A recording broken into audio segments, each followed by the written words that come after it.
నమస్తే welcome to INB news.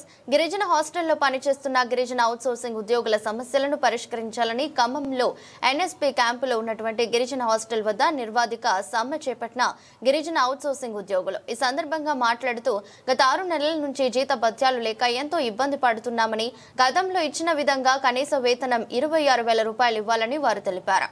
ప్రభుత్వాలకు ఎన్నిసార్లు విన్నవించుకున్నా గానీ కాలయాపన చేస్తున్నారు తప్ప పరిష్కరించే విధంగా చేయట్లేదని అన్నారు. కనీస వేతనం ఇవ్వకపోతే త్వరలో కలెక్టరేట్ ముట్టడిస్తామని తెలిపారు. గిరిజన అవుట్సోర్సింగ్ ఉద్యోగులకు విద్యార్థి సంఘాలు మద్దతు తెలిపాయి.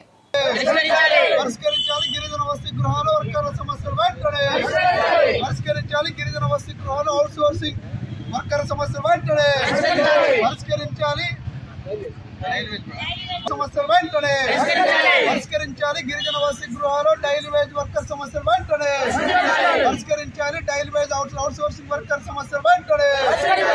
సిగ్గు ప్రభుత్వం స్పందించకపోవడం, సిగ్గు ప్రభుత్వం స్పందించకపోవడం. సిగ్గు ప్రభుత్వం స్పందించకపోవడం.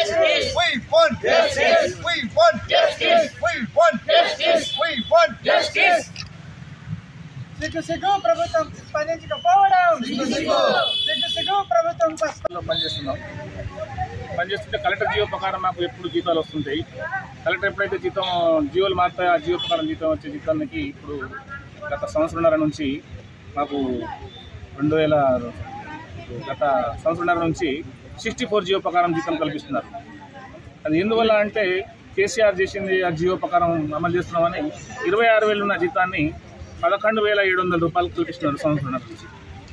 అయితే మేము అధికారులను కలవడం జరిగింది, జేడీ గారిని కలవడం జరిగింది, కలెక్టర్ గారిని కలవడం జరిగింది, పిఓ గారిని కలవడం జరిగింది, మంత్రి గారిని కలవడం కూడా 5-6 సార్లు జరిగింది.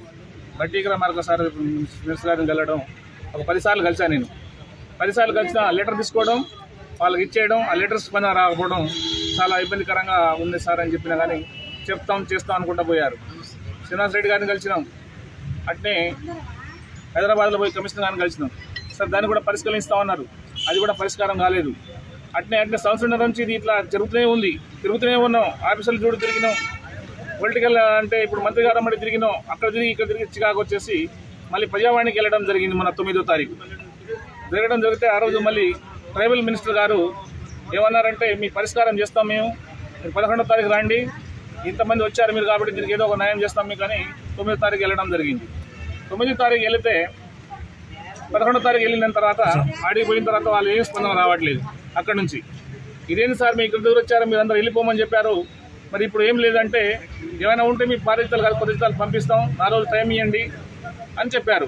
లేదు సార్ మేము సమ్మెకి వెళ్తాం, ఖచ్చితంగా సమ్మెకి వెళ్తాం, చాలా ఇబ్బంది పడుతున్నాం మేము. తెల్లవారుజామున 4ంటికి డ్యూటీకి వెళ్తే సాయంత్రం 7-8 దాకా చేస్తున్నాం మేము. అయినా మమ్మల్ని ఇంత మాత్రం జీతాలు ఇట్లా తగ్గుతున్నాయి సార్ అంటే మా పిల్లలు ఉన్నారు, అది ఉన్నారు, ఇది ఉన్నారు, కానీ మాకు పట్టించుకునే లేరు. అందుకనే మేము సమ్మెకు దిగాల్సింది వచ్చింది. ఇప్పుడు దాని గురించి